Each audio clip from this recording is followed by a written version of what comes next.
Somos muitas. E mesmo que o mundo tente nos reduzir a uma só, somos multidão em movimento. Mulheres que atravessam fronteiras visíveis ou invisíveis e transformam o conhecimento em cuidado. Somos ciência com sensibilidade, estratégia com efeito. Somos força com propósito e não cabemos em limites que não foram feitos por nós.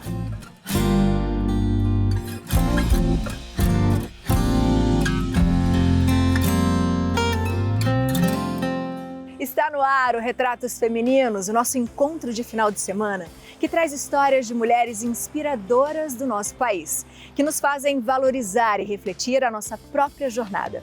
A nossa entrevistada de hoje é uma mulher que usa o seu conhecimento, a sua voz, em prol à igualdade, à dignidade e políticas públicas que impactam a nossa vida.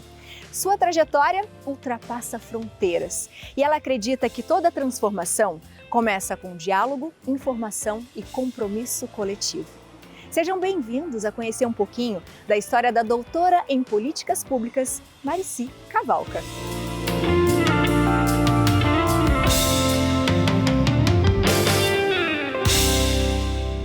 Olá, seja muito bem-vinda ao Retratos Femininos. Obrigada por nos receber aqui. Eu que agradeço estarem aqui. Muito obrigada por ter vindo. Eu, no comecinho, eu sempre faço uma apresentação da nossa entrevistada e eu falei que você é uma pessoa que usa o seu conhecimento e a sua voz, né? Em prol às mulheres, a dignidade, a igualdade. E quando eu comecei a observar e ler algumas coisas sobre você, eu falei, ela é muito forte e isso inspira, né, as mulheres. Mas eu vou começar de uma parte que você ainda era mais vulnerável. Vou começar da sua infância. O que você lembra? Quem era a Maricy? É muito interessante isso, porque eu estou voltando à minha cidade de Natal, depois de mais de 20 anos, eu diria mais de 20 anos que eu estou fora do Brasil, né? Fora de Guaratinguetá, então já vão quase 30, até mais, porque eu saí com 17 anos para estudar, né? Mas então tá sendo um resgate muito bom voltar para cá e lembrar de histórias e encontros com colegas de infância e resgatar a minha própria história. Mas eu acho que eu era uma menina muito boazinha, eu acho. Essa é a minha própria definição. Muito disciplinada? Acho que sim. Não acho que disciplinada, mas eu venho de uma família onde os meus irmãos são 10, 11 anos mais velhos do que eu. Então, hoje eu tenho esse entendimento que os meus pais, enquanto eu tinha 9 anos, meus irmãos tinham 18 anos, estavam na faculdade, meus pais estavam batalhando para ter 3 filhos na universidade, o que era algo muito difícil, não é? Se manter. Então, eu tinha que me ajustar a realidade do meu pai viajar muito, e minha mãe professora, dando aula o dia inteiro, mas isso também me deu uma independência muito grande de criar amizades e ser uma pessoa desinibida. Eu acho que isso me deu um pouco dessa habilidade que eu carreguei para minha vida, eu acho, sabe? E era caçula, mas era uma casa onde já tinham muitos adultos, né? Exato, eu acho que você aprende muito dessa forma, né? Com certeza, mas ao mesmo tempo eu fui uma criança como qualquer outra do interior, que brincava na rua, né? Então, gostoso, né? Isso é muito bom, você interage, você resolve suas questões, seus conflitos, tudo dentro de um ambiente com outras crianças, então é muito bom isso, né? E eu acho que isso me deu um pouco dessa habilidade de ser extrovertida e sair falando com todo mundo, que eu acho que isso é uma coisa que eu trago para o meu dia a dia do trabalho, sabe? Que é necessário, né? Essa coisa do olhar, do quebrar o gelo. Eu acho que eu trouxe isso das minhas raízes também. De ser do interior, daquela vizinha que faz a cocadinha e leva para a vizinha, né? Então eu venho dessa realidade daqui de Guará, que é muito bom, né? Que gostoso voltar isso, né? Deve estar sendo uma experiência muito boa. E como foi para você decidir o que você gostaria de seguir para sua vida, né? Você é farmacêutica e foi estudando, doutora em políticas públicas. Como que você chegou nesse eu preciso disso, é isso que eu quero? Como foi essa conclusão? Na realidade, assim, quando eu fiz farmácia bioquímica, é muito interessante como os rótulos vêm na nossa vida e às vezes nos impedem de sonhar até. eu sempre soube que a área da saúde era para mim. Acho que desde pequena, o cuidar sempre esteve comigo. Mas eu sempre ouvi dentro de casa ou até de outras pessoas, você é muito emotiva, você é muito chorona, ou hoje a palavra seria, talvez você não tenha inteligência emocional para estar trabalhando na área da saúde. Então é muito difícil tomar uma decisão aos 17 anos sobre o que você vai ser para o resto da sua vida, né? Então eu me lembro de decidir por farmácia bioquímica, porque não só por gostar de biologia e química, mas também o meu discurso era, eu quero trabalhar na área da saúde, mas não quero estar de frente com o paciente, porque eu não tenho essa habilidade, ou melhor, as pessoas me diziam que eu acho que eu não deveria ter essa habilidade de trabalhar direto com o paciente, né? E eu cheguei a passar em medicina no Rio de Janeiro, que eu fui aquela coisa de você ir com os amigos, passar o final de semana, você fala, quero morar aqui. Eu vou prestar vestibular, então a gente foi. Mas acabei indo fazer farmácia e bioquímica, o que me deu uma visão muito grande, é uma formação, uma base muito boa, né? E aí eu fui trilhando um caminho do mestrado para o doutorado. Meu doutorado foi em saúde pública, e aí eu realmente me encontrei e falei, não. E aí meu trabalho no doutorado foi visitar pacientes em regime domiciliar. Então aí eu falei, não, quem disse que eu não tenho a capacidade e habilidade de estar face a face com pacientes? E quando eu fui para Moçambique, então, aí eu me reinventei profissionalmente e realmente me redescobri como mulher, como profissional, como a capacidade que eu tinha de fazer o meu melhor. E quando eu me vi fazendo um parto em cima de uma caminhonete sozinha no meio do nada, eu parei para pensar, falei, nossa, né? Eu sei fazer isso. Aí eu voltei naquela frase lá, falei, quem falou que eu não tinha habilidade de estar frente a frente com o paciente? Mas tudo fez parte de uma trajetória de amadurecimento que eu acho que todos nós passamos na vida como ser humano, talvez, né? E quando você foi para o Moçambique, você já era mamãe? Já, você minhas filhas... Tem gêmeas, sim, né? Eu tenho gêmeas de 1 ano e meio de idade, e aí foi na realidade também um momento de transição de carreira muito grande, foi uma decisão de família para ir. Eu tinha acabado de aceitar uma proposta de trabalho de trabalhar no laboratório, no Hospital Albert Einstein. Eu acho que tinha uma questão de missão de vida de família mesmo, né? E aí nós fomos para Moçambique, eu fui a farmacêutica número 50 a entrar no país. Eu era a única com doutorado no país ainda. A gente foi no auge da epidemia do HIV e eu sempre tenho muito orgulho de falar sobre isso. Acho que os profissionais de saúde do Brasil são profissionais de excelência. Eu não fui a única a ser exportada nessa época, foram vários profissionais de saúde. A gente brincava que existia uma máfia brasileira em África, porque o nosso programa de saúde em relação ao HIV foi muito eficaz. O Brasil tem uma dimensão continental, nós tínhamos desafios muito grandes na época com o tratamento do HIV, não é? E o Brasil conseguiu, em termos de políticas públicas e saúde pública, contornar e manter os níveis de casos de HIV dentro de níveis muito abaixo do que podia ser uma epidemia. Então, eu tenho muito orgulho disso e foi por causa de todo esse desempenho de nós, profissionais de saúde, que muitos de nós acabamos sendo exportados e organizações internacionais acabaram nos contratando para ajudar na gestão da epidemia que estava em África naquela época, né? Eu fui para lá em meados de 2005, então trabalhei muito, fui direto para Moçambique, até também pela língua, não é? Uhum. Mas para minhas filhas foi uma experiência de vida muito boa estar em Moçambique, com certeza. E você deu muito exemplo para suas meninas, porque hoje elas estão na universidade e elas meio que seguem. Então, acho que a gente fechou um leque, na realidade, porque eu estou dentro da área de saúde pública. A Mariana está na Universidade de Toronto, ela faz ciências sociais e políticas e ela tem um pé muito forte dentro da área de direitos das mulheres, ela entende tudo muito bem isso. A Luísa está na Inglaterra, cada um está num canto, porque eu acho que essa foi a vida que as minhas filhas tiveram. Ela está terminando o mestrado na área de Ciências do Ambiente, então acho que elas trouxeram as experiências de vida delas e eu tenho muito orgulho disso, porque a Luísa fala que depois do tempo que ela viveu na China e vê toda a questão de poluição, de você usar uma máscara porque o ar está poluído, isso motivou a estudar Ciências do Ambiente.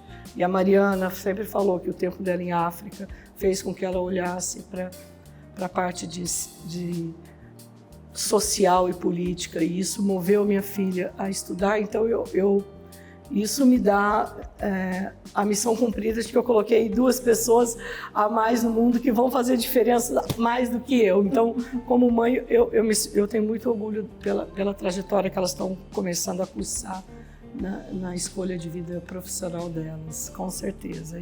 E que a gente plantou essa semente de que nós merecemos o lugar de equidade nesse mundo, que não existe ninguém melhor do que ninguém, e viver o outro lado de ser estrangeiro, de ser o diferente, porque em África nós éramos diferentes, na China nós éramos diferentes. Então, estar do outro lado faz você pensar que não é uma posição agradável das pessoas julgarem o seu comportamento, julgarem a sua cor da pele, o seu jeito de falar, não é? Então isso é um aprendizado que nós realmente levamos para a vida mesmo, e foi muito bom, com certeza. Você que está assistindo Retratos Femininos, eu acho que deve estar tão encantada quanto eu. Mas a gente ainda vai falar muito dela na ONU, falando dessa igualdade, da dignidade, das situações, das histórias que provavelmente ela viveu. Eu acho que daria uns 10 programas. Mas aguenta aí, porque a gente vai para um rápido intervalo e a gente já volta, e eu vou convidar você para dar uma volta também, pode ser? Claro, com certeza. Não sai daí.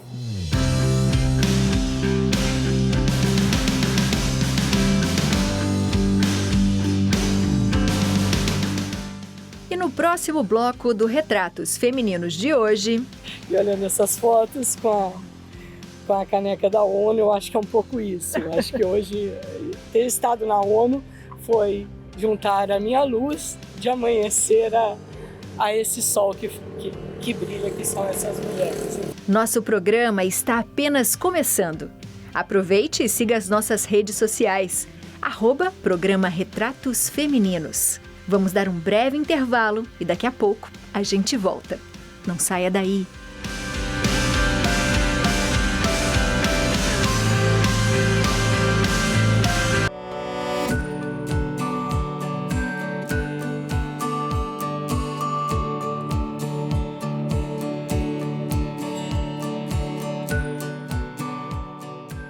Voltamos com o nosso Retratos Femininos, que conta hoje um pouquinho, eu falo um pouquinho porque essa história é grande, da Marici, que é doutora em políticas públicas e tem um trabalho lindo, inspirador. Obrigada.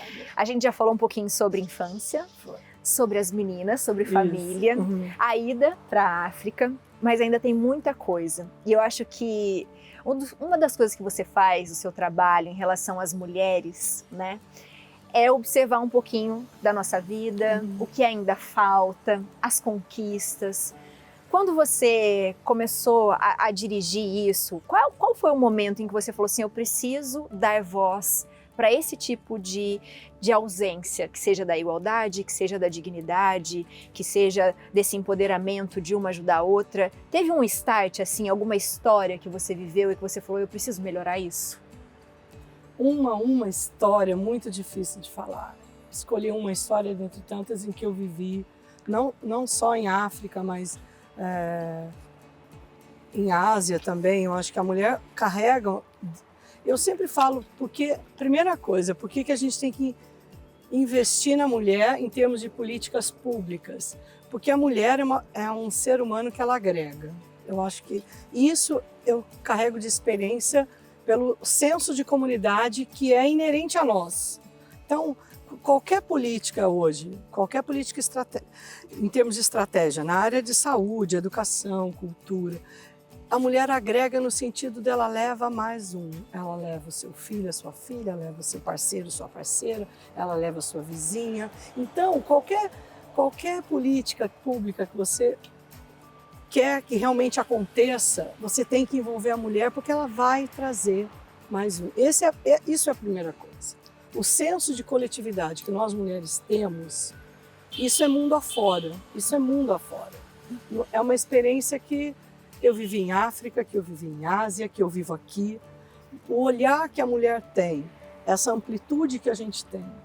Então, esse é o primeiro ponto. Agora, eu não gosto de ficar falando, mulheres guerreiras, nós já estamos cansadas de ser guerreiras. Né? Essa frase eu acho que já deu. A gente está pronta demais o tempo todo. Né? Mas, assim, eu acho que a mulher africana, ela carrega uma resiliência e uma capacidade de se reinventar todo dia.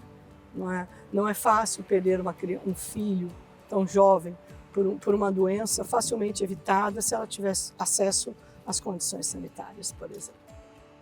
Então, é nesse lugar que cai para mim. Poxa, acesso à água potável. Né? O seu filho morrer de uma desidratação, de uma gastroenterite, por não ter acesso à água potável. E, ao mesmo tempo, né, aquela menina que vai buscar água na fonte, traz para a sua comunidade, porque água é vida. Hoje, muito se discute sobre o que a mulher tem a ver com o clima. Tudo. Ela é a primeira a ser vulnerável numa questão de calamidade. E ela vai buscar a água e traz a vida para aquela comunidade. Agora, já imagina essa menina indo buscar água e não ter o seu caminho seguro? Só o caminho dela ir à escola e ter acesso à educação, e nesse caminho ela ser agredida, ela ser violentada. Então, por essas meninas, pelas minhas filhas e pelas crianças que ainda vão, pelas meninas que ainda vão nascer, isso também me inspira a querer um mundo melhor. Porque é muito difícil você ver. E essa oportunidade eu tive também de ouvir de outras mulheres quando estava na ONU, não é? A gente discutindo inclusão digital, o quanto a mulher está sendo hoje vítima, né, de imagens distorcidas na internet e tudo isso. E aí você tem realidades em outros países que uma mulher não tem acesso à internet, a ter um cartão de crédito. Então a gente precisa dar voz a essas mulheres.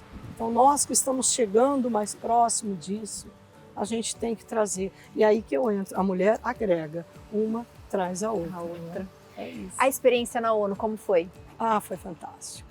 Fantástica no sentido de ter a oportunidade de encontrar mulheres que eu jamais encontraria, porque vivem do outro lado do mundo, porque vivem em outras culturas, porque falam outros idiomas. Então, acho que sabe aquela coisa da hora do recreio na escola? Eu não vi a hora da hora do intervalo entre os painéis para eu ter a oportunidade de sentar e conversar com mulheres de países que eu não fazia ideia. Então, do ponto de vista pessoal, que gosto de viajar, que gosto de conhecer culturas, para mim foi fantástico. Ver a Malala, o discurso da Malala foi fundamental, foi inspirador. Resumindo, a Malala diz que nós temos tudo em nossas mãos.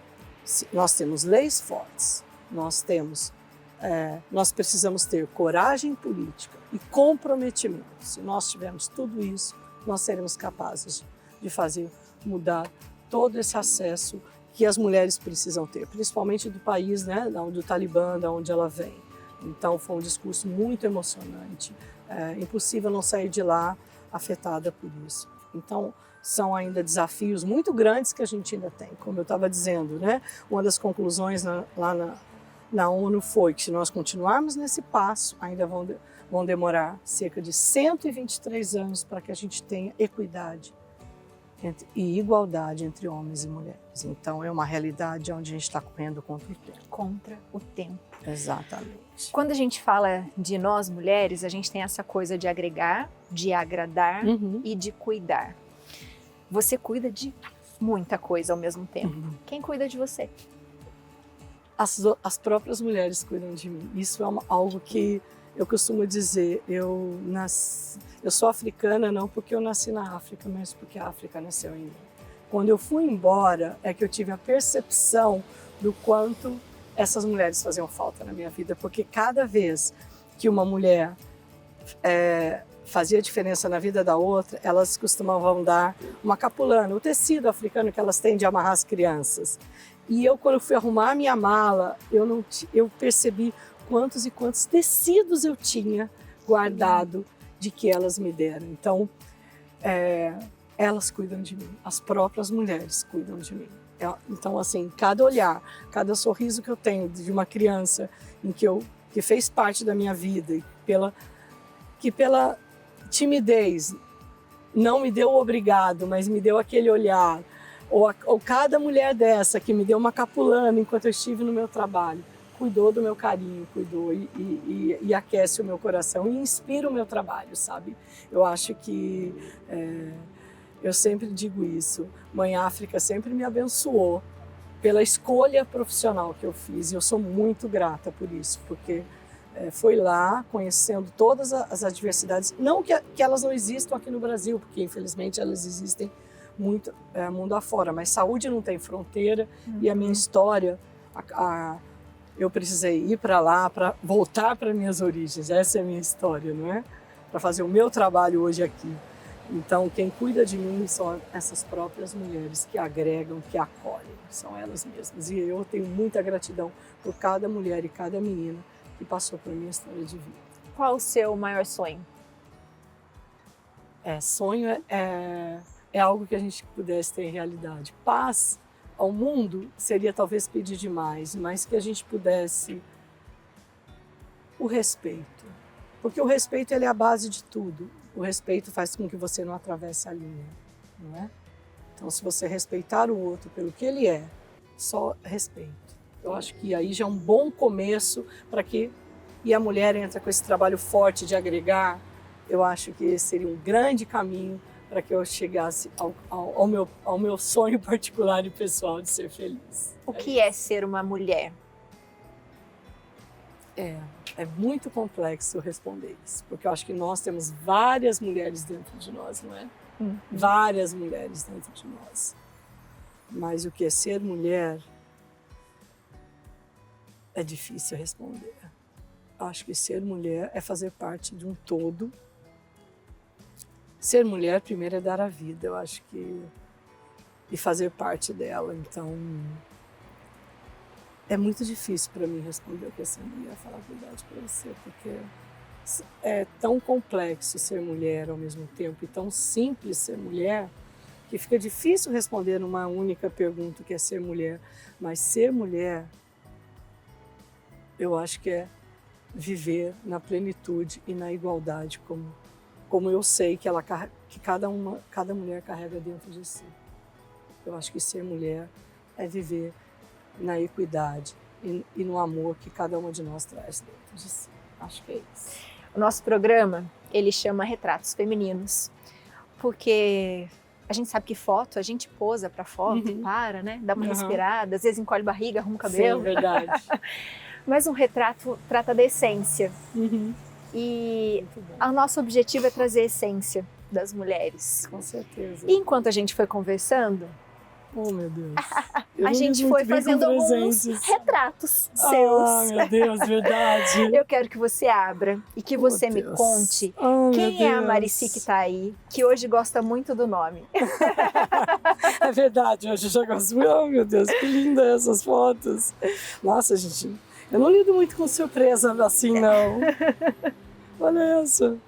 Então, eu acho que eu me junto a todas essas outras mulheres que têm luz e que estão fazendo esse trabalho de modo invisível, não é? Eu me junto a todas elas porque eu sei que juntas a gente faz esse sol brilhar. Então, eu acho que essa é a Maricy. E olhando essas fotos com a caneca da ONU, eu acho que é um pouco isso. Eu acho que hoje ter estado na ONU foi juntar a minha luz de amanhecer a esse sol que brilha, que são essas mulheres. Então, muito obrigada por essa participação. Eu nem tenho como agradecer. Eu que agradeço você por nos inspirar, nos iluminar tanto. Imagina. E por acreditar que amanhã é um outro dia. e ele pode ser muito melhor do que Com hoje. certeza, e será, e será. Obrigada. Querida, eu que agradeço. Obrigada. Eu que agradeço. Obrigada Muito por obrigada. tanto. Eu que agradeço. E obrigada por você também trazer a sua luz e esse espaço de voz, porque eu acho que o que a gente precisa é um pouco disso, sabe? Desse olhar. O trabalho que eu faço, como eu digo, eu acho que não é nada diferente do seu e do trabalho deles. A gente só está fazendo o nosso melhor. E eu acho que, eu sempre digo isso, o nosso melhor é relacionado à nossa missão de vida, não é? Então, cada um está na sua missão de vida. E isso faz parte desse todo. Então, eu estou muito feliz. Obrigada por esse espaço. Obrigada. E obrigada pelo trabalho que todos vocês fazem também. Obrigada por esse compromisso coletivo que você tem com todas nós. Todos nós eu acho que temos. Todos nós eu acho que temos, né? Obrigada. Eu espero que você de casa tenha gostado do Retratos Femininos de eu hoje. gostei. Eu também adorei. A Foi gente muito volta bom. no próximo final de semana. Tchau, tchau. Obrigada. Tchau, gente. Foi ótimo.